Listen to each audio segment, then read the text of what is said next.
Boa tarde, pessoal. Meu nome é Yuri Goulart, eu sou analista lá na V10 Investimentos. E estou aqui hoje com o Rafael Siqueira e com o João Pedro Tanuri, ambos da L2 Capital Partners.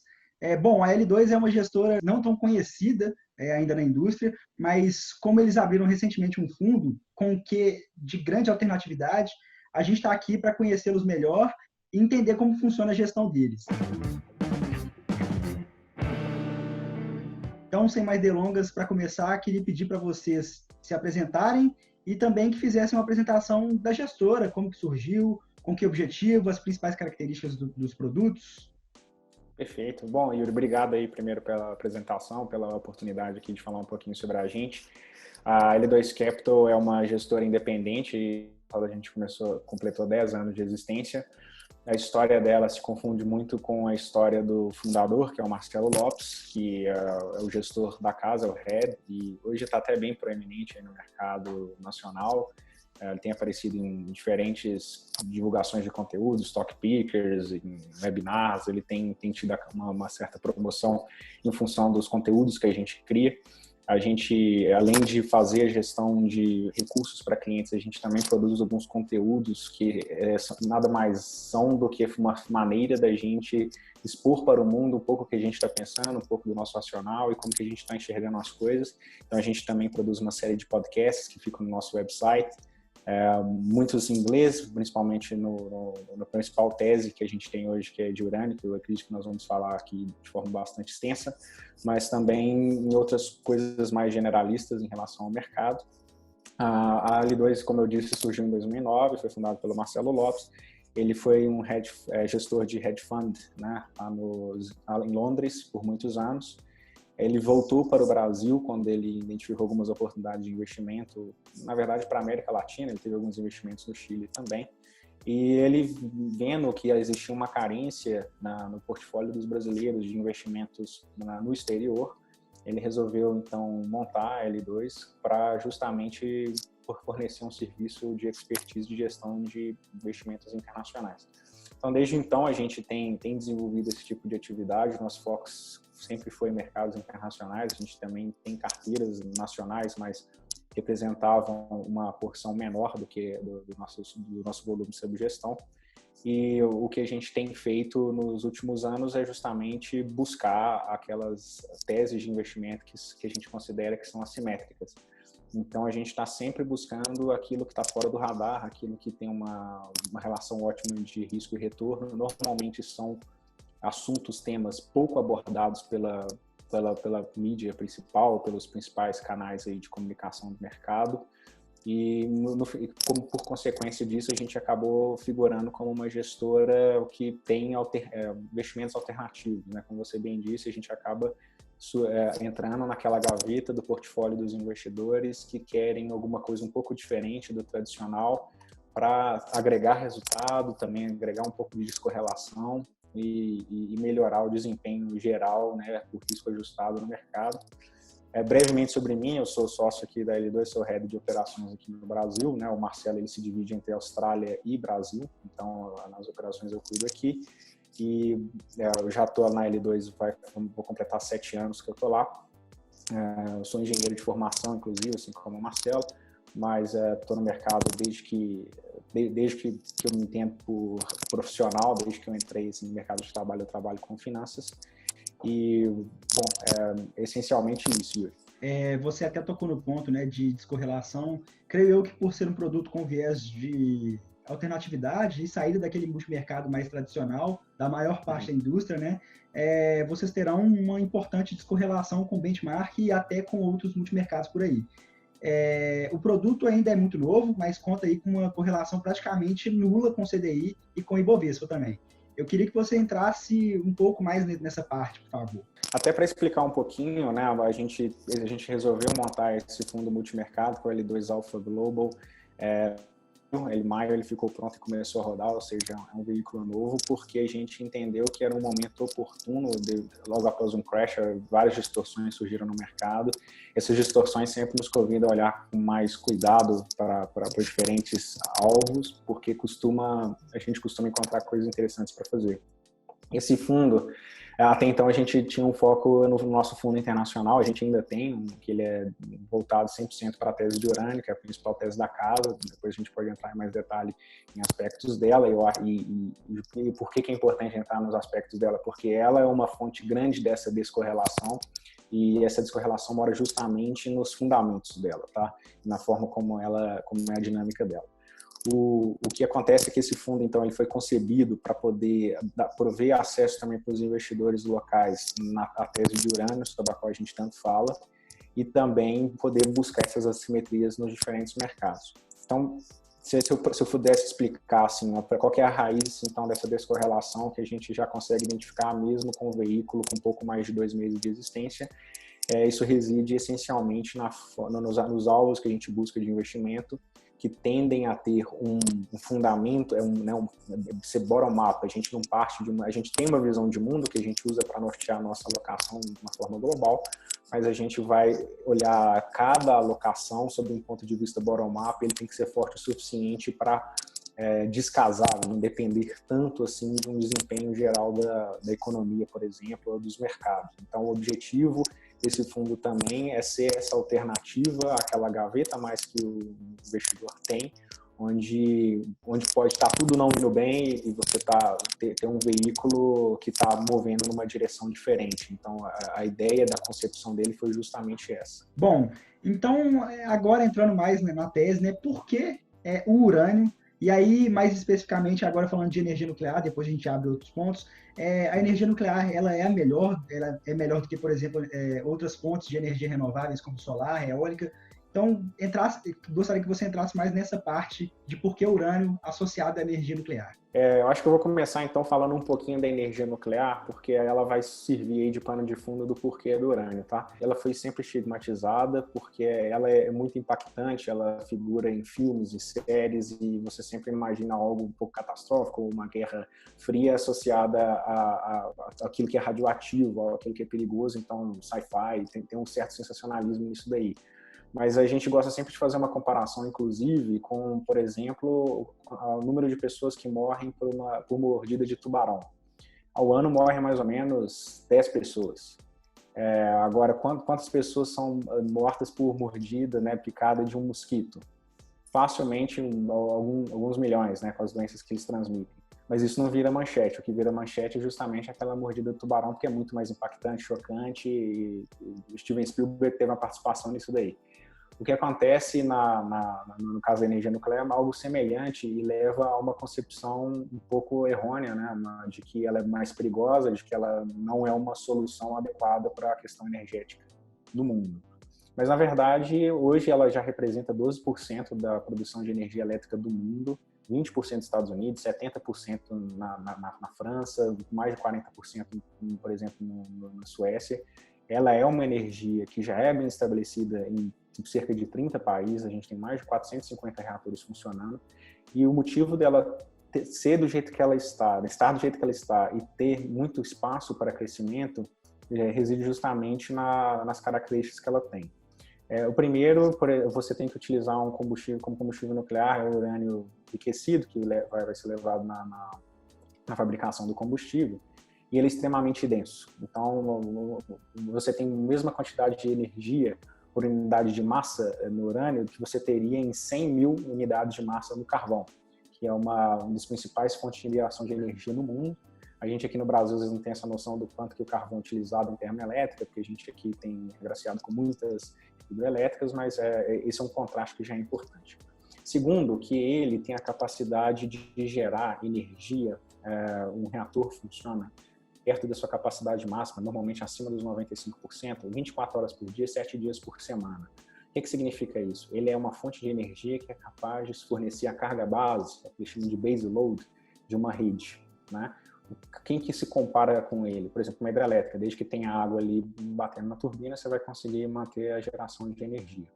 Com quem que você pode contrastar isso? Justamente com outras duas energias consideradas limpas, mas que é a eólica e a solar. Qual que é o problema da energia eólica e da solar? O primeiro problema, o mais óbvio, é que eles dependem da natureza. O que eu quero dizer com isso? Depende de insolação para gerar energia elétrica, solar, né? E você depende de vento para poder ter a geração de energia eólica.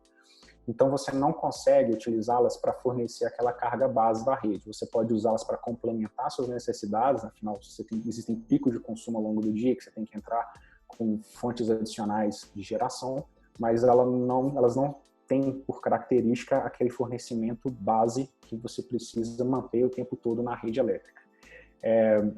Uma possível solução para esse problema seria a gente ter formas de armazenar energia, né, baterias, coisas do tipo, mas é aí que mora um grande gargalo, é onde existe muita pesquisa e desenvolvimento, mas eu diria que ainda estamos longe de ter uma solução definitiva que coloque energia solar e eólica nesse patamar de poder gerar a carga base, tá? Além disso, como eu comentei, com uma energia nuclear ela é capaz de gerar mais de 95% da potência dela instalada o tempo inteiro, a energia solar e eólica não são capazes. Então, o que acontece? Você precisa consumir uma área muito, muito maior para você ter mais unidades de geração, né? Sejam turbinas, seja as pás, né, de geração, ou seja os painéis solares, você precisa espalhar uma quantidade muito maior para compensar essa menor eficiência. Então, qual que é a consequência imediata disso? Para uma mesma capacidade instalada e de geração, você precisa de 360 vezes mais área para uma usina eólica e de 75 vezes mais área para uma usina solar. Então, só para aí você já imagina o impacto que tem, o custo, porque afinal você está associando isso à terra, e terra é algo caro. E se você analisar também do ponto de vista do impacto da pegada de carbono, que é algo que acabou ficando muito em voga, porque existe a preocupação no tanto de carbono que é emitido na natureza. Se você contrastar ao longo da vida útil de um reator nuclear, que normalmente passa dos 80 anos, ele é o que deixa a menor pegada entre eles, tá?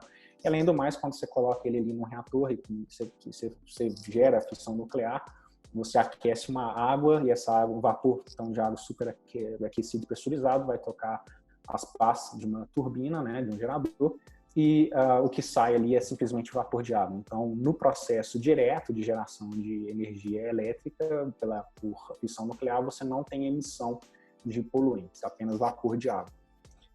Por que está crescendo então?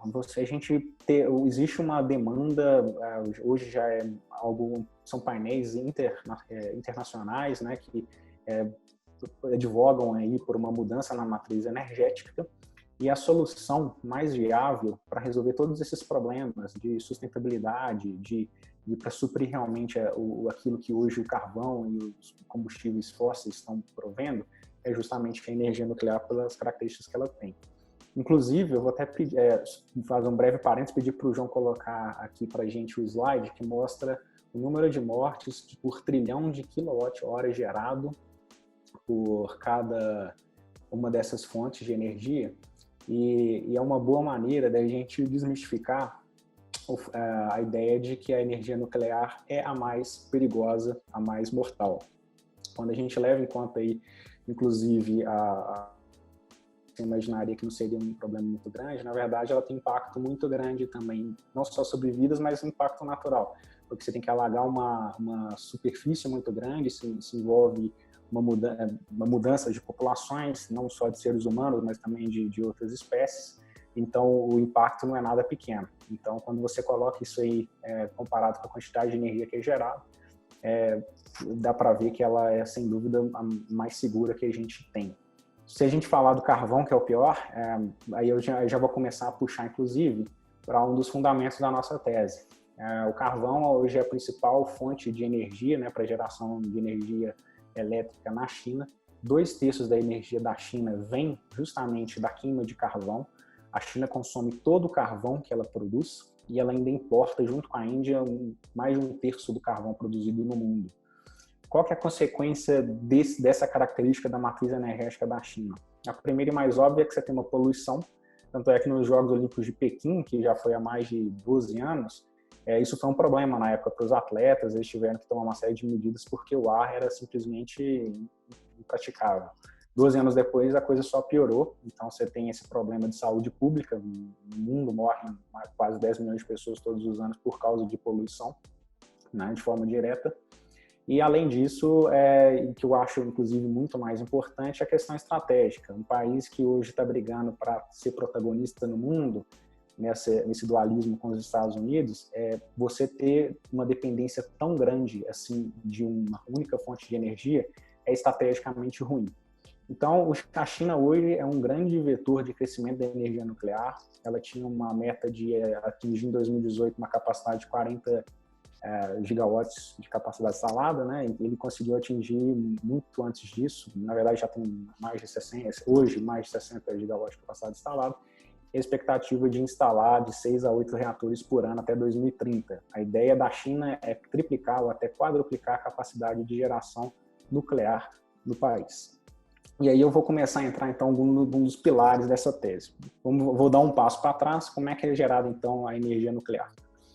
Para fazer a geração da energia nuclear, você precisa que aconteça um processo de fissão, né, que vai ser a queda ali do átomo e a liberação de energia, um calor intenso, vai aquecer a água, e isso vai então, levá-la como se fosse um vapor, né, e vai tocar a turbina e gerar energia elétrica. Até aí tudo bem. Qual que é o elemento que torna isso possível? Porque hoje a gente consegue utilizar justamente o urânio. Não existe um substituto direto para aplicação em reatores nucleares. E então a gente está falando aí de uma commodity que não tem substituto na aplicação dela. Tá? Mais de 90% do urânio produzido no mundo é destinado à geração de energia nuclear. Então o primeiro pilar não temos um substituto. Aí a gente parte para o segundo pilar, que eu já tinha feito um gancho aqui com a China. A gente tem um consumo crescente de urânio para geração de energia nuclear, com a inauguração de vários reatores mundo afora. A China é o principal, né? Não tem como não falar dela, mas vários outros países como Índia, Rússia, Coreia do Sul, inclusive países que são grandes produtores de petróleo, como a Arábia Saudita, Emirados Árabes Unidos, estão construindo reatores. Por quê? O grande detalhe por trás disso tudo é que a gente não está preocupado com o aumento do consumo da energia no mundo, a gente está preocupado com uma mudança na composição da matriz energética mundial. Então a gente tem uma demanda que está crescendo com muita força como nunca antes, e aí a gente tem, esse é o segundo pilar, e aí a gente tem o terceiro pilar, que é o lado da oferta. A oferta está diminuindo consistentemente desde 2011. Eu vou ter que voltar daqui a pouco alguns passos para explicar o que aconteceu em 2011 e como é que a gente chegou no estado atual. Mas aí a gente chega no terceiro pilar, que é o que? A oferta está diminuindo de forma consistente e está aumentando o déficit entre oferta e demanda. E o quarto pilar, que eu gosto sempre de mencionar, é que o consumidor final desse urânio ele é praticamente indiferente ao preço. Por que isso? O custo para você construir um reator não é baixo. A gente está falando aí na casa de 10 bilhões de dólares, com uma capacidade de mais ou menos 1 gigawatt. Qual que só que ele tem uma vida útil de mais ou menos 80 anos. Quando você gasta esse volume de dinheiro, e a gente está falando aí de um consumo de mais ou menos 500 mil libras de urânio por ano, o que eles gastam anualmente comprando urânio para fornecimento de energia, para produção de energia, praticamente, não chega a ser irrisório, mas é um custo operacional muito baixo. Eles gastam muito mais dinheiro lidando com questões regulatórias, legais, advogados, do que eles gastam comprando o urânio em si. Isso faz com que isso se torne um elemento muito importante. Eles não são tão sensíveis assim ao preço. Tá? Então, esses são os 4 principais pilares. Se eu pudesse resumir, essa tese pode ser simplesmente resumida, melhor dizendo, em um caso clássico de oferta e demanda, dentro de um contexto de ciclo de commodity. As commodities estão sujeitas a ciclos por 2 motivos principais. Elas normalmente envolvem muito dinheiro no processo de desenvolvimento, né, de produção, e tem um tempo muito grande entre o instante que você decide começar a produzir e o instante que você começa a entregar. Como você tem esse time lead e esse capital cost, que são muito grandes, você sempre tem um descasamento. Existe uma demanda muito grande por uma determinada commodity X agora. Se eu começar a produzir, provavelmente eu vou começar a fazer todo o licenciamento, prospecção e desenvolvimento, vou demorar mais ou menos uns 5 anos para poder atender aquela demanda. Então, esse descasamento sempre leva a ciclos pronunciados das commodities, de alta e de baixa. A gente acabou de sair de um long bear market do urânio, de 2011 até 2017, e a gente está agora no começo do que a gente acredita ser um poderoso bull market. Então, O João está colocando aí agora na tela um slide que mostra justamente como que a flutuação do preço do urânio é muito pronunciado na história. Todos eles aí estão destacados alguns eventos que foram significativos para que acontecesse uma mudança grande no preço. Em 2003, que é quando você vê ali onde está marcado Makato River Production Suspended, teve início em 2003 o último bull market do urânio, que foi de 2003 a 2008. Foram 5 anos em que a commodity subiu mais de 10 vezes de valor. Para valores ajustados de hoje, a gente vai mostrar no outro gráfico, a gente está falando num preço superior a 160. Esse gráfico mesmo, ele chegou no pico a bater $169 a libra. Quanto que está hoje? $33. Isso ele chegou a bater $17 em 2017, mais ou menos de 2017 a 2018. Depois desse ciclo muito longo aí que veio de 2011, que é quando aconteceu o incidente na usina nuclear de Fukushima, até 2017. Foi um ciclo longo aí de baixa. E agora a gente está justamente numa fase em que teve um bottom, né? Teve um bottom e estamos começando um ciclo de recuperação. São vários os fatores que estão envolvidos nisso. $33, só para servir de referência, está muito longe do custo de produção da maioria das empresas. Eu vou pedir só para o João separar aí para a gente o gráfico que mostra o custo de produção das principais empresas. Esse custo gira na mediana, melhor dizendo, em torno de $60, $70. Ou seja, a gente teria que ver esse preço dobrar a partir de agora, não para haver incentivo de produção, mas para evitar que as minas que ainda estão funcionando parem de funcionar, tá? Então, esse é mais um pilar, inclusive. A gente tem uma situação de uma commodity que está sendo negociada no mercado à vista por metade do custo médio de produção, tá? Então, são basicamente esses os fundamentos. Eu acho que convém explicar aqui, João, se você puder voltar naquele, é ótimo. Vou explicar por que a gente está enxergando um cenário de recuperação. Nesse gráfico, o que a gente colocou aí é o preço do urânio na linha azul, comparando com o déficit e o superávit entre a oferta e demanda da commodity no mercado. No último bull market, que teve início ali em 2003, ele foi precedido e ao longo dele a gente teve déficits seguidos, ou seja, consumiu-se mais naquele ano do que foi produzido por fontes primárias.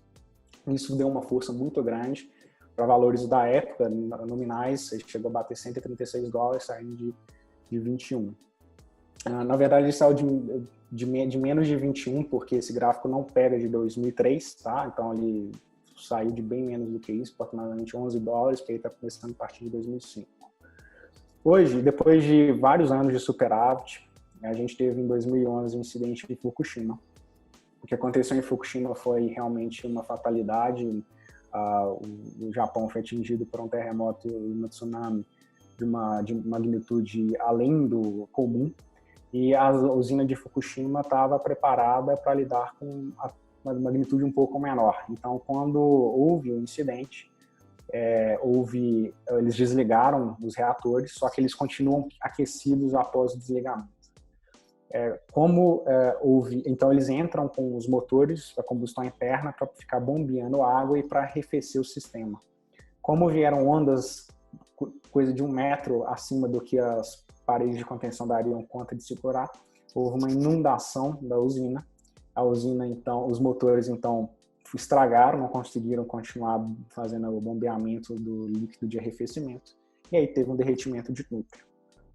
Isso, obviamente, como todo incidente nuclear, surtiu um efeito muito negativo no mundo, né, virou o assunto, e vários países começaram a repensar essa fonte de energia. O Japão, que era um grande produtor de energia nuclear, decidiu fechar todos os seus reatores para rever seus protocolos de segurança.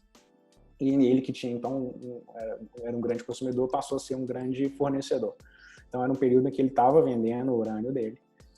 Ao mesmo tempo, era um período em que existia um programa de desarmamento nuclear russo, em que eles pegavam o urânio que estava em ogivas nucleares, faziam downblending e vendiam para os Estados Unidos. Então você tinha essa oferta muito grande também. E aí não existia Então foi um caso, sim, de excesso de oferta por uma questão das circunstâncias e o sentimento ficou muito negativo. Basicamente, aí, o pensamento na época é: a energia nuclear nunca mais vai crescer, a gente não vai ter mais reator. E todo esse negativismo tomou conta e foi se ajustando pelo preço. Acontece que em 2017 a gente começou a verificar, e o que chamou a nossa atenção para esse setor foi que a Chemical, que é a maior produtora canadense, segunda maior produtora do mundo, ela colocou a maior mina dela, a maior mina do mundo, que é a de McArthur River, em care maintenance, ou seja, ele suspendeu a produção para fazer manutenção. A princípio isso ia durar alguns meses, mas eles decidiram fazer com que isso fosse algo permanente ou por período indeterminado, enquanto os preços não justificassem. Qual que é o argumento? Aqui eu tenho uma mina de altíssima concentração, de excelente qualidade, ativo Tier 1. Eu não vou ficar gastando esses meus recursos para vender a esse preço tão baixo. Se o preço está tão baixo assim, eu compro no mercado à vista para poder honrar os meus contratos de longo prazo. E assim ela vem fazendo. Esse acontecimento chamou muito a nossa atenção, porque é o tipo de coisa, é como se a Arábia Saudita, em termos percentuais, parasse de produzir petróleo. Se isso acontecesse hoje, eu consigo te garantir que o preço do petróleo ia disparar. Então a gente começou a estudar com muito mais perto para poder entender isso daí. A gente conversou com alguns analistas do setor e a gente ficou surpreendido com a falta de conhecimento de alguns desses analistas, e a gente chegou à conclusão de que era um setor que estava realmente pouco explorado, pouco pesquisado, tinha pouco research, tinha pouca gente preparada ali lidando com ele. E foi então que a gente começou a fazer um trabalho de pesquisa mais intenso, chegou à conclusão de que havia uma oportunidade que não dava para deixar passar. A assimetria era muito grande, porque eu já vou entrar em alguns detalhes aqui, e foi então que a gente decidiu montar um fundo internacional, um hedge fund das Bahamas, para focar 100% nessa estratégia. E assim a gente tem feito desde 2018 com esse veículo.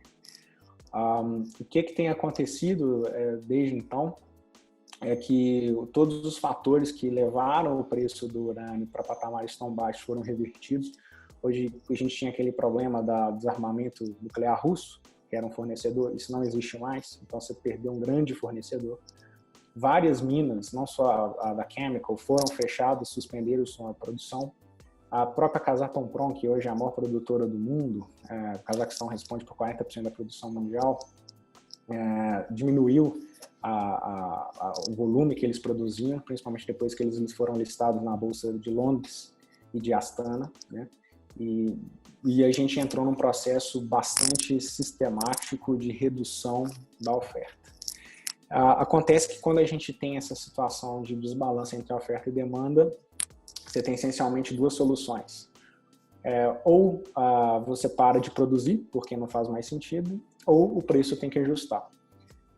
Você parar de produzir hoje, não usar mais urânio, significa você parar de fornecer 12% do consumo de energia mundial. Significaria, basicamente, apagar as luzes. Então, a gente não vê isso como uma alternativa.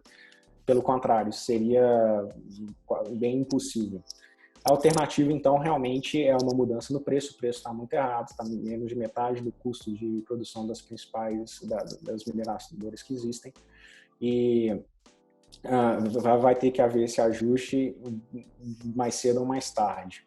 Existem, a gente acompanha uma série de fatores, uma série de catalisadores que estão acontecendo a todo tempo, e para ver qual que é que vai disparar essa correção no preço, tá?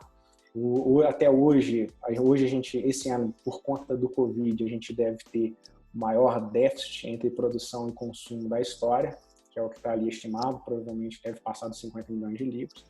Para colocar alguns números em mente, o consumo mundial gira em torno de 200 milhões de libras. O consumo esse ano, por causa principalmente do Covid, não deve passar dos 150, tá? Então isso aí tende a aprofundar o déficit e colocar mais pressão nas utilities, que são as donas dos reatores, para começar um processo de contratação, tá? Então, em linhas gerais, eu acho que eu acabo falando muito e diferentes frentes aqui, mas é uma tese simples na forma de colocar, é um caso clássico de oferta e demanda, mas que envolve vários fatores históricos, diferentes questões geopolíticas, mas que todos apontam aí para uma correção inevitável nos preços, tá? Se tiver ficado alguma dúvida aí, ô Yuri, porque eu acho que eu nem cheguei, não, eu tenho certeza que eu não entrei em determinados detalhes. Se tiver ficado faltando alguma coisa que você acha que faz sentido, fique à vontade. Foi uma aula isso, assim, foi excelente. Eu só fiquei, João, se você pudesse compartilhar novamente aí, por favor, o gráfico de oferta e demanda, de balanço de oferta e demanda, eu teria duas dúvidas. Deixa eles só abrir aqui. Beleza. A primeira, eu acho que um dos pilares, né, como você comentou, na visão de vocês, seria aí sobre uma demanda crescente, exponencialmente, e uma oferta sendo enxugada muito pelo atual preço do urânio, que inviabiliza um número significativo de mineradoras, né? Por exemplo, uma das perguntas vamos supor que o preço do urânio ele não exploda, como aconteceu no ano ali de 2006, né, 2003, né, que começou, mas ele se mantenha, ele se estabilize em um patamar em que essa oferta ela volte a ser significativa, porque agora as mineradoras conseguem produzir e ter um lucro. Isso seria um risco? Seria algo ruim na tese de vocês? Você colocou perfeitamente esse mesmo cenário. Acontece que, você imagina, uma mineradora ela vai ter essencialmente custos fixos, tá? O preço do urânio aumentando significa que, uma vez que ela suprir ali os custos fixos dela, a gente está falando essencialmente de lucro. Acontece que, nos atuais patamares e abaixo de $60, a gente não conseguiria suprir essa demanda de 200 milhões de libras ano, tá? Então, quando você vai, como se fosse igual no processo de book building, né, que você vai colocando, dá incentivo para vários continuarem produzindo, tá? Vou até dar um passo para trás, talvez esclareça. Por que então existe empresa produzindo ainda? Significa que nesse preço a conta fecha, certo? Não. Em 2011, um pouco antes de 2010, um pouco antes do incidente, existia um receio muito grande da China entrar no mercado e ter o impacto que ela teve no minério de ferro, só que, por exemplo, de urânio, ou seja, fazer com que a demanda fosse tão grande que deixaria mercados desabastecidos ou fizesse o preço subir demais. Então, as utilities correram para assinar contratos de longo prazo, que é o que rege esse setor. Uma coisa que é muito importante eu destacar, uma utility ela não é tão preocupada com o preço, mas ela é muito preocupada com ter o material nas especificações e na data que ela precisa. Como ela opera 24 horas por dia, 7 dias por semana, ela não tem pouquíssimas paradas para manutenção, ela não pode correr o risco de jeito nenhum de não produzir por uma falta de material. Então, o que ela tem que fazer? Ela tem que fechar contratos de longo prazo com diferentes fornecedores de diferentes jurisdições para poder garantir aquele fornecimento e ela não ficar sem produzir. Além de multa, que é o mais óbvio, que é pesadíssimo do regulador, você ainda tem um problema de que eu preciso produzir uma capacidade máxima maior parte do tempo para aumentar minha TIF, diminuir meu payback e ganhar dinheiro, tá? Então foram assinados contratos atipicamente longos, normalmente eles eram assinados com duração de 5 a 6 anos, eles foram assinados às vezes com prazos superiores a 10 anos. As empresas que hoje ainda estão fornecendo, em sua grande maioria, estão honrando esses contratos que foram firmados lá atrás em preços superiores a esse à vista. Quando a gente fala preço de $33, isso é um mercado spot, é um mercado à vista que tradicionalmente é menos de 10% da negociação. O que é o spot, então? Eu tive uma demanda, um excesso aqui, uma demanda que excedeu minhas expectativas, eu tive uma produção maior do que eu esperava, você vai no spot e liquida. Normalmente ali é o mercado que é usado para balanceamento. Mas tudo você depende de contrato de longo prazo. Então, as que estão existindo até hoje são essencialmente honrando contratos passados, as que estão produzindo. A Chemical, por exemplo, fez isso. Ela está honrando os contratos que ela fechou lá atrás, mas ela fala, já que é assim, para mim é lucrativo ir lá no mercado, eu compro nesse preço aí que estão vendendo no mercado à vista e honro o meu contrato, faço a entrega lá para o meu cliente. Então, o preço, ele definitivamente tem que subir aí acima do preço de incentivo para a gente parar de ter um déficit. Só qual que é o problema? Então, se você me perguntasse, qual que é um preço aí que talvez faça sentido? Provavelmente, as nossas estimativas aqui, nossos cálculos levam a crer que na casa de $60, $70 a gente tem um equilíbrio nessa equação. Significa dobrar, tá? Qual que é o problema disso? Dificilmente no ciclo de commodity você para no ponto de equilíbrio. Por aqueles dois fatores que eu mencionei, como o fator capital e o fator tempo são grandes e levam a descasamento, a tendência é que esse preço passe muito do razoável. Em 2011, ele passou muito do razoável. Agora, em 2017, quando bateu 19, ele passou muito do razoável para baixo. Então, os ciclos de commodity, tradicionalmente, passam muito para cima e passam muito para baixo. Esse é o nosso basic case, nós estamos contando que ela vai explodir? Não, mas já no ponto de equilíbrio, as empresas passam a ser percebidas, passam a gerar lucro, um lucro que por alavancagem operacional implica uma valorização das ações e um registro ali na linha de baixo, múltiplos do que a commodity subiu, e você passa a ter um re-rating, porque você imagina, é um mercado que já teve no seu auge em 2011, 450 empresas e um market cap de 130 bilhões de dólares. Hoje a gente tem algumas dezenas de empresas e market cap de pouco mais de 10 bilhões de dólares. Então, assim, a gente está falando de uma indústria que é um décimo do que um dia já foi, é uma indústria que quase morreu sob essa perspectiva. 450 empresas era demais, essas poucas dezenas que existem hoje é com certeza de menos. Então, para ir suprindo essa demanda que é crescente, China construindo 6 a 8 reatores todos os anos, está inaugurando a cada 7 semanas ela inaugura um reator praticamente, para suprir essa demanda, você vai ter que ter abertura de novas frentes de produção. Só que você não consegue começar a produzir do dia para a noite, não é um interruptor. Então, do momento que você decide, vou começar a produzir, a gente está falando aí de alguns anos. E esses anos vão fazer toda a diferença, e com um detalhe muito importante. O carvão, quando é que a gente comentou no início dessa conversa, você consegue retirá-lo da mina, né, o carvão mineral, e fazer com que ele seja queimado e produza energia em outro lugar, no mesmo país, no outro continente, em 10 dias. O urânio, no processo todo que ele passa de conversão, enriquecimento e produção do combustível, a gente está falando de 18 a 24 meses. Então, a partir do momento que eu tiro o urânio aqui, para ele entrar no seu reator, a gente está falando de pelo menos 1 ano e meio.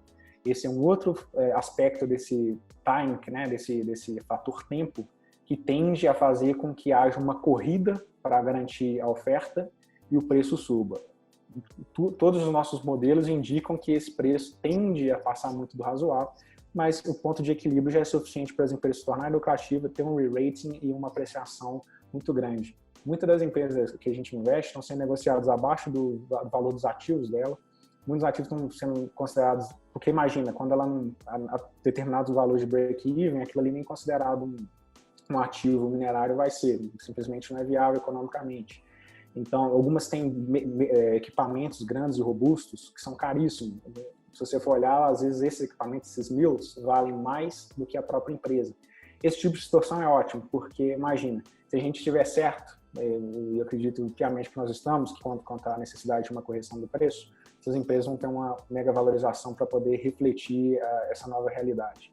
Se a gente estiver errado, a gente está comprando empresas que estão abaixo, muito abaixo do valor dos ativos dela, não tem tanto espaço assim para perder, né? Então, é uma simetria que a gente gosta. O ganho é muito provável e é muito grande, é bem considerável. A perda é muito improvável do ponto de vista dos fundamentos, e se acontecer, ela não é igual uma ação que vira pó, não é igual uma opção que vira pó. Então, é mais ou menos isso. Não sei se eu consegui responder bem a sua pergunta. Conseguiu. Não, bacana demais. E aí, entrando num ponto, eu sei que é muito difícil, né, colocar um prazo para o preço encontrar a estimativa de vocês, mas, na sua opinião, na visão da casa, quando a gente começa a ver os efeitos disso, vocês têm um range, pelo menos, de tempo para isso acontecer? Temos sim, tá? Olha, por que a gente leva em consideração? Não é tão subjetivo igual possa se imaginar. Os contratos de longo prazo, a grande maioria, estão vencendo já esse ano que vem, 2022. Como eu te falei, a gente precisa de 2 anos a partir do momento que você tira o urânio de uma mina até ele, com o tamanho do déficit que a gente está gerando agora e tem gerado, nossas estimativas, nossos modelos apontam para um prazo de 2 a 3 anos. A gente acredita, a gente enxerga um horizonte de 3 anos para a consolidação dessa tese. Então, é mais ou menos esse o prazo que a gente enxerga para que haja uma correção significativa no preço e isso reflita nos preços dos ativos que a gente está comprando como investidor, tá? Então,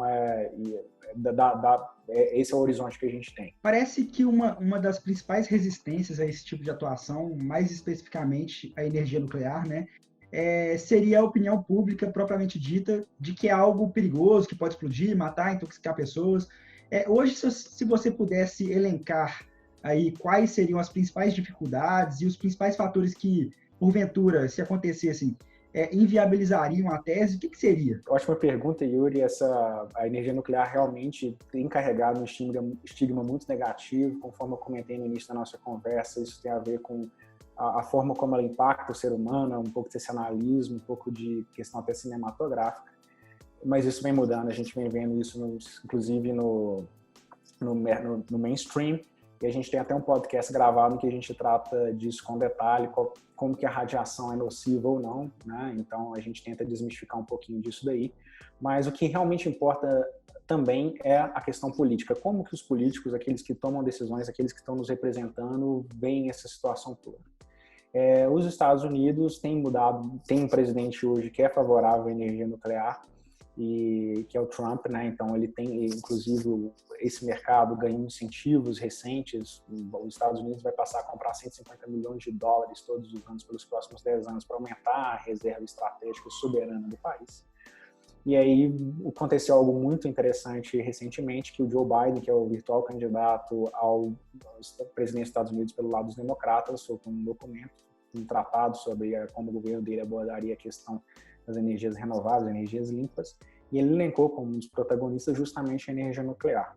Então, basicamente, a gente tirou um risco aí, que já que você comentou de riscos para a tese, um risco político aí diminuiu muito, porque os Estados Unidos é o maior consumidor de urânio do mundo, é o país que tem mais reatores, são quase 100, dos 450, mais ou menos, que a gente tem em operação, então é um player muito relevante, então isso aí já tirou um peso muito grande.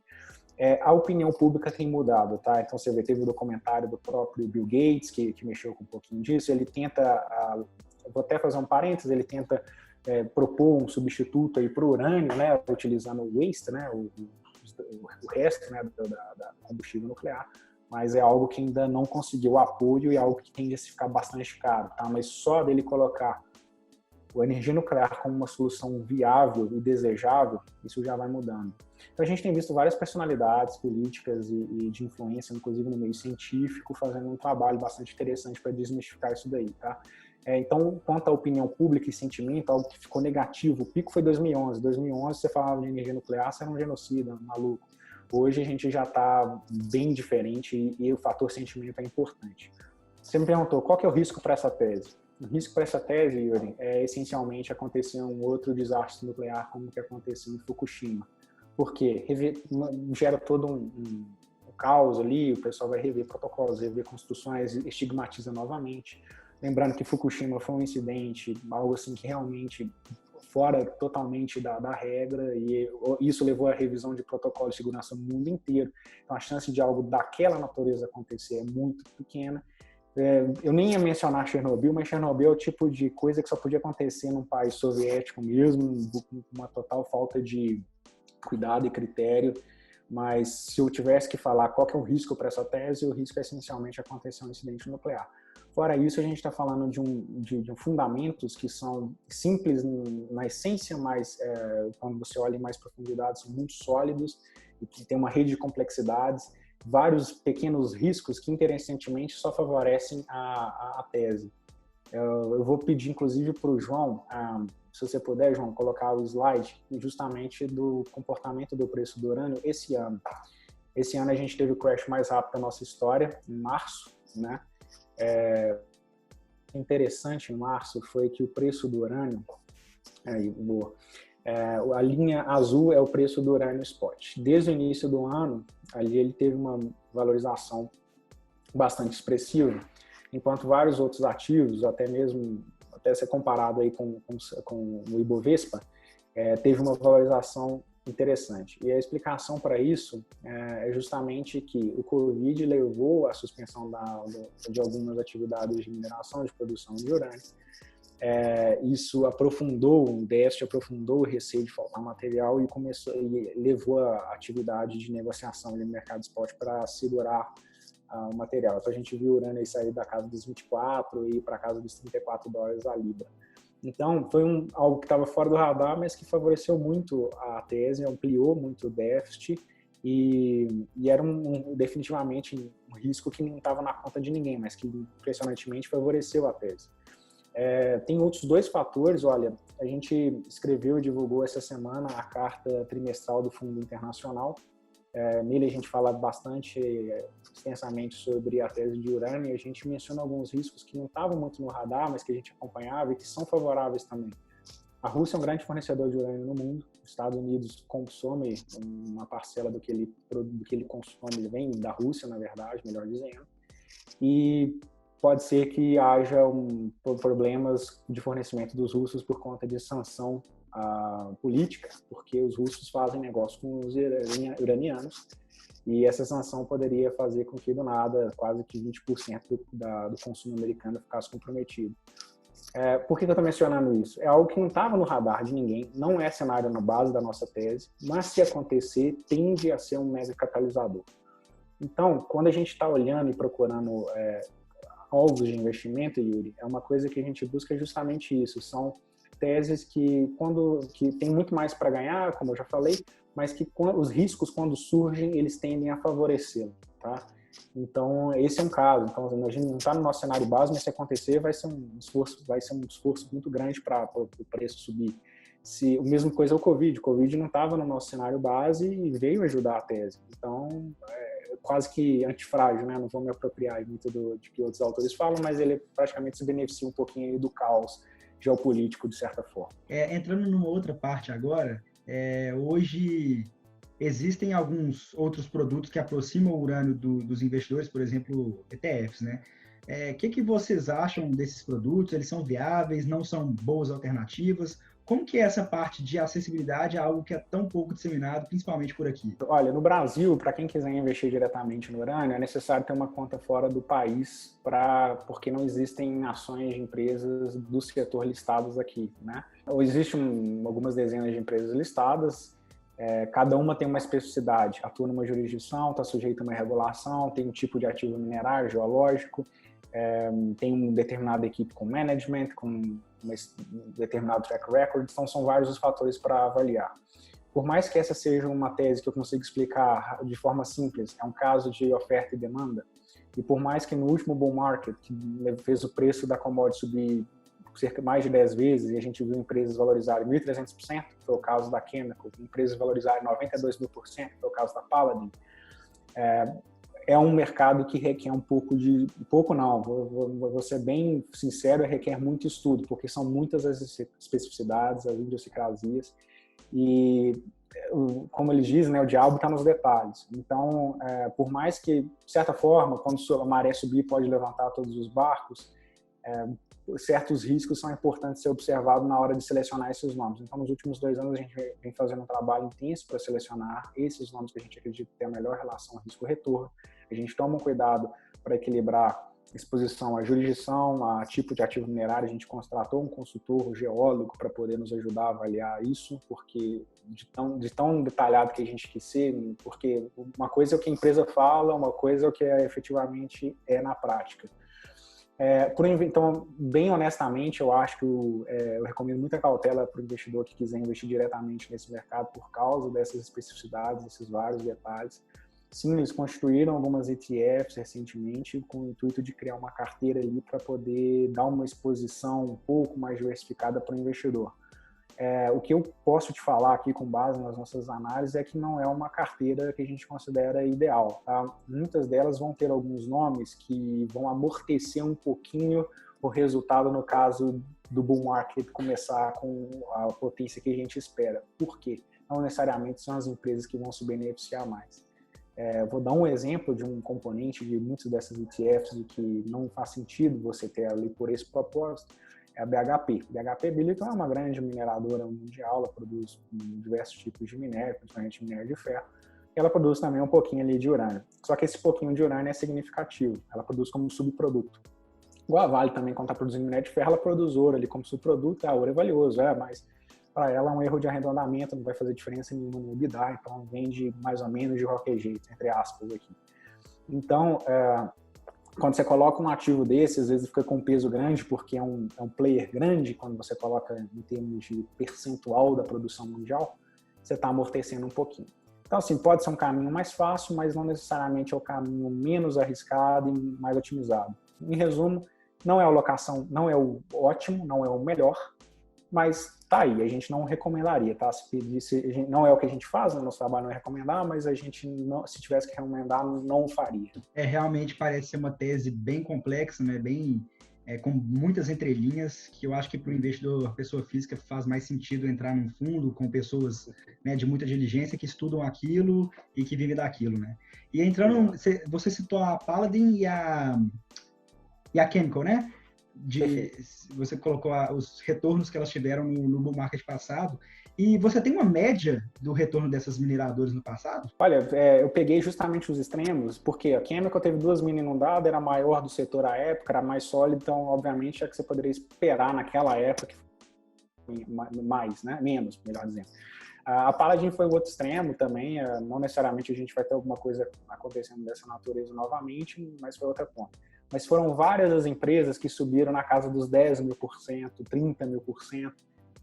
Esse número, para te falar exatamente, eu não tenho aqui, mas não, acho que é seguro afirmar que na casa dos 12.000% ali foi a média. Depende de como é que você vai ponderar isso daí, mas é razoável falar. E não é difícil explicar isso, como eu acho que eu cheguei a pincelar aqui. Se você tem uma commodity que sobe 10 vezes de valor e ela é a commodity que você produz por alavancagem operacional, que você está essencialmente lidando com ativo, custos fixos, e por estar saindo de uma situação em que ninguém está querendo nem olhando para você, para um cenário em que está todo mundo só olhando para você, a valorização tende a acontecer em múltiplos disso aí, é natural no mundo das commodities para quem acompanha. Bom, e aí entrando mais na outra parte do fundo agora, o fundo provavelmente ele não investe 100% em urânio, né? O fundo recém-aberto.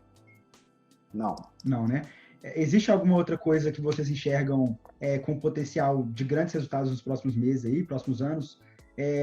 No que distribui o PL, né, o patrimônio do fundo, além da grande tese da casa hoje?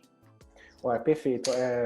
Primeiro, como a gente constituiu esse fundo no intuito de dar acesso ao maior gama possível de investidores no Brasil, para eles não terem que abrir conta fora, buscar tudo isso, a gente fez um fundo para investidor, para o público em geral, né, investidores em geral.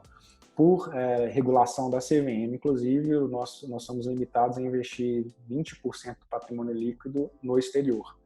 O alvo, né, a gente quer chegar lá, é ter a totalidade desses 20% alocados na tese de urânio, porque é a que tem melhor simetria, melhor relação risco-retorno, que a gente viu, que a gente já viu, eu chegaria a dizer. A gente está em processo de alocação, então a gente não está com isso tudo alocado, a gente conhece bem esse mercado, sabe que ele é volátil, a gente quer, obviamente, estar sempre mais investido do que o contrário, mas a gente sabe as coisas que estão acontecendo, melhor momento de comprar uma, melhor momento de comprar outra. Essa semana mesmo abriu uma janela interessante para a gente colocar alguns nomes a mais no portfólio. Então, de forma objetiva, a resposta à sua pergunta é a ideia que esses 20% sejam tomados por urânio, tá? Visto aí o tanto que a gente espera de apreciação para a tese, eu acho que já dá uma exposição bastante interessante para os investidores brasileiros aqui. Os outros 80%, a gente vai dar está dando, na verdade, uma abordagem que a gente gosta de caracterizar como sendo oportunista. Tá? O que significa ser esse oportunista? A gente basicamente está buscando nos diferentes mercados justamente esse tipo de assimetria, alguma coisa que ficou distorcido. Eu gosto até de falar eu comento muito com o João acha engraçado, eu falo assim, João, dinheiro na mesa a gente pega. Então, assim, quando a gente vê alguma coisa ali que está mostrando um bom investimento, a gente tende a capturar nos diferentes mercados. Tá? Então, o que a gente alocou hoje? A gente tem uma parte interessante do fundo em ouro, e tem sido um ativo que está contribuindo, inclusive, para o retorno do fundo até o momento. A gente acredita no ouro, principalmente no contexto aí dessa farra fiscal e monetária que está acontecendo no mundo afora. A gente entende que as moedas, os governos estão fazendo um esforço bem forte para depreciar as próprias moedas. A gente continua achando que o dólar talvez seja a casa mais bonita na vizinhança muito feia e o real não tão bonito. Então, a gente ainda acha que o real tem sua fragilidade, uma forma da gente proteger o nosso capital, proteger o nosso poder aquisitivo é tendo um pouco de ouro no portfólio. A gente tem feito algumas estratégias envolvendo ações e derivativos também para explorar algumas assimetrias, algumas coisinhas que a gente observa, e alguns títulos de renda fixa também que, porventura, estão remunerando acima do que a gente entende ser compatível com o risco, né? Ou seja, tem uma remuneração maior do que o risco que ele apresenta. Então, a gente faz uma gestão ativa desses 80%, a gente recebe muita pergunta do tipo, então quer dizer que os outros 80% ficam no CDI, que não está dando nada? Não, a gente faz uma gestão ativa, a gente parte, obviamente, de uma visão de mundo e vai buscar justificativas bottom-up para poder alocar naqueles recursos, tá? A ideia de ter o urânio aí no portfólio, o João, inclusive, passou por um dos gráficos aí, o João, se puder voltar aquele lá que mostra o desempenho no ano, é que para quando você tem uma tese que ela tem um bottom-up muito forte, mesmo que a gente esteja falando de um crash, que crash puxa tudo para baixo, não escolhe muito não, zero preconceito, vai todo mundo junto. E aí, quando você tem uma carteira, aí a gente fez uma simulação que é o quê? 1/3 em cada um desses ativos aí, 1/3 em Urânio, 1/3 em Ibovespa, 1/3 em CDI, e aí a gente teria essa linha vermelha. Ela, por mais que ela tenha sofrido um pouquinho ali no auge do crash, podemos dizer que ela saiu praticamente incólume, porque ela tinha um equilíbrio ali de ativos que não estão muito correlacionados. O urânio, de novo, ele não está preocupado com, por exemplo, o quanto que o mundo vai crescer. Obviamente, se perguntar, é melhor que o mundo cresça 20% ao ano? É melhor, porque vai consumir mais energia. Mas esse não é o cenário básico, não passa por isso, passa por uma mudança na matriz energética. Então, cá para nós, o consumo mundial pode até diminuir um pouquinho, não tem problema não. Mas se a energia nuclear for tomando espaço, por exemplo, do carvão, ela está crescendo. É importante que ela cresça em detrimento do resto, ou então mais do que o resto, quase que um long short. Então, basicamente essa a ideia. Os outros 80% a gente tenta alocar usando essa abordagem oportunista nos diferentes mercados para agregar resultado também. Bacana demais. Bom, eu acho que foi, sinceramente, uma aula aqui. Eu acho que as pessoas que vão ver esse vídeo entraram muitas delas sem saber muito sobre o urânio, até porque é muito difícil. E assim, eu saio daqui realmente entendendo bem mais e apreciando bem mais o trabalho de vocês. Bom, então, a última aqui, né, eu acho que o nosso tempo está batendo, a gente sempre pergunta um livro para as pessoas que a gente conversa. Então, eu queria saber um livro ou, então, materiais para quem quer entender melhor sobre esse âmbito que é tão pouco divulgado e as pessoas têm uma certa dificuldade em entender melhor sobre isso. O João vai querer contribuir aí também. Eu vou falar rapidinho aqui, João, aí eu te passo a palavra. Mas um livro que não necessariamente tem a ver com esse setor, mas tem a ver com um pouquinho com a nossa política de investimento, nossa filosofia, chama Margem de Segurança, Margin of Safety, que é do Seth Klarman, buscando uma gordura, né, uma margem grande de segurança. A gente preza muito por isso, então é uma leitura que eu recomendo, um dos melhores livros de investimento que eu já li, então eu vou recomendar. Quanto à fonte de informações para urânio, é até engraçado, hoje acho que o melhor lugar para você acompanhar é o Twitter, porque ali você consegue, melhor até do que terminar o Bloomberg, vou ser sincero com você, porque na verdade ele reúne uma série de pessoas, entusiastas, que compartilham muitas informações, então você consegue ficar bem atualizado sobre o setor. Mas eu não posso deixar de recomendar também os podcasts da L2 Capital, para quem a gente tem um episódio que foi gravado em português comigo e com o Marcelo, que é o gestor da casa, em que a gente fala bastante detalhe da tese. Isso já foi gravado há mais de ano. Óbvio que os fundamentos da tese não mudaram, só mais fatores foram adicionados aí à equação, mas continua atual de certa forma, então quem tiver um tempo, um interesse, eu acho que vale muito. E a gente tem uma série de podcasts gravados com players desse setor, em inglês a maioria, quem puder e quiser, eu acho que faz bastante sentido, eu recomendo bastante. E o Marcelo participou do Stock Pickers, episódio número 60, que foi divulgado no final da semana passada, se não me engano. Lá ele fala bastante da tese também, é uma fonte legal de informação. Eu acho que o João tinha um comentário, né, João? Eu ia só acrescentar uma coisa rapidinha, quando o Rafa comentou sobre essa questão da descorrelação e como que a carteira segurou. A gente preparou também um gráfico aqui interessante que realmente mostra o seguinte: a correlação de 2 anos que a gente vai ter do Ibovespa com o urânio aqui. Mais uma vez, assim, é para mostrar que aqui é um gráfico embaixo aqui mostrando da urânio, Ibovespa, CDI e o real, mostrando que, assim, esse fundo, junto com a tese de urânio, traz uma descorrelação para a carteira. E isso é importante porque quanto menor sua correlação, assim, melhor será o seu retorno ao longo do tempo. A gente pode notar aqui que essa correlação passa muito próxima a zero do Ibovespa e assim, torna-se negativo em vários pontos aqui. Então, assim, é uma coisa legal, é uma estratégia interessante, é uma alternativa interessante para um investidor estar acrescentando na carteira. E quanto ao ouro, que ficou muito em voga recentemente, a gente também preparou um gráfico aqui que comenta um pouquinho só sobre, assim, o ouro, em termos nominais, de fato, ele bateu as máximas históricas, que é essa linha azul. Só que, primeiro, a gente gostaria de comentar que, como o Rafa próprio disse, essa impressão foi feita antes. em períodos similares, a gente tem na década de 30, em 2008, mas hoje, assim, em termos absurdos maiores, assim. Enfim, o fato é, o ouro ajustado pela inflação ainda está muito longe da sua máxima histórica, que foi 2.780, e por isso que a gente carrega também ele em carteira, sabe? É uma das teses também da casa que vê metais preciosos como uma forma interessante também da diversificação e uma proteção, assim, contra essa insanidade monetária, enfim, dos bancos centrais mundiais. Perfeito. Inclusive, o ouro é algo que a gente vem abordando nas nossas comunicações, aí, nos nossos conteúdos há muito tempo. A gente fala disso muito antes de ter ficado em voga. A gente tem vários conteúdos aí divulgados, inclusive no Infomoney, que a gente fala bastante desse ativo, tá? Mas por isso que ele tem um lugar aí na nossa carteira também. Eu acho que foi muito interessante vocês fecharem com essa explanação, né?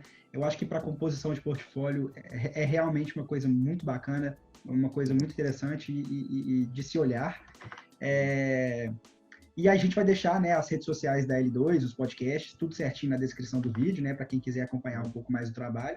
Bom, então, vocês têm alguma consideração final a fazer? Olha, eu tenho só que agradecer pela oportunidade que você e a V10 estão dando para a L2 aí de expor um pouquinho sobre o que a gente faz, como a gente pensa, o que a gente está enxergando, o que a gente está fazendo. Bom, eu poderia ser bem mais extenso aí, dá para falar tranquilamente 3 horas sobre essa nossa tese, mas obviamente não cabe, né, é tempo demais. Quem tiver qualquer interesse mais a respeito disso, fique à vontade para entrar em contato, você também, obviamente. Eu acho que esse é o tipo de assunto que depois de conversar, acho que várias perguntas surgem na sequência e a gente tenta ser o mais acessível possível aí quando o assunto é esse, sempre bem transparente. E, de novo, só agradecer aí pela parceria, pela oportunidade de expor um pouquinho e desejar sucesso para vocês aí também, que vocês tenham um negócio muito legal, muito bem estruturado, com uma proposta de serviço sensacional que o mercado realmente precisa e que os investidores podem tirar bastante proveito. Excelente, pessoal. Acho que ficamos então por aqui. Eu gostaria de agradecer a presença de vocês, Rafael, João Pedro, pela disponibilidade. Desejo tudo de bom lá na L2 Capital. Continue fazendo esse trabalho fora da caixa. Também agradeço a presença de todos que nos assistiram por aqui. E um abraço, até a próxima, gente.